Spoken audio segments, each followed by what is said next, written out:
தான் பொல்லாங்கன். பொல்லாங்கன். அப்ப நம்ம ஒருத்தங்களுக்கு பொல்லாப்பு செய்யறோம்னா நமக்கு பின்னாடி யார் இருக்கிறா? பொல்லாங்கன் இருக்கிறான். எனவேதான் ஒரு தேவ பிள்ளைக்கு யுத்தம் மாம்சத்தோடும் இரத்தத்தோடும் கிடையாது. அதுதான் நம்ம கொஞ்சம் முன்னாடி கேட்டோமே, துஷ்டனின் வீட்டில் இருந்து தலைவனை என்ன செய்தீர்? வெட்டினீர். மோசே 40வது வயசுல ஆளோட்டிகள் அடிச்சான். அதுதான் மோசே பண்ண தப்பு. ஒரு எகிப்தியன் ஒரு எபிரேயனை கொடுமைப்படுத்தினதை மோசே போய் அவனை அடிச்சிட்டான். நீ எப்படி அவனை அடிக்கலாம்? இன்னைக்கு நம்ம எல்லாமே இப்படிதான் ஃபைட் பண்ணிட்டு இருக்கிறோம், சொந்தங்களோடு, உறவுகளோடு, பக்கத்து வீட்டில் இருக்கிறவங்க கூட. அதனால மோசைக்கு நிக்க முடியல.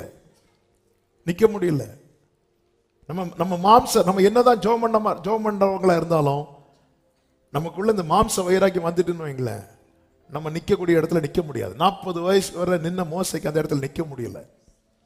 ஏன்? மாம்ச வைராக்கியம் பாராட்டினான். ஆண்டவர்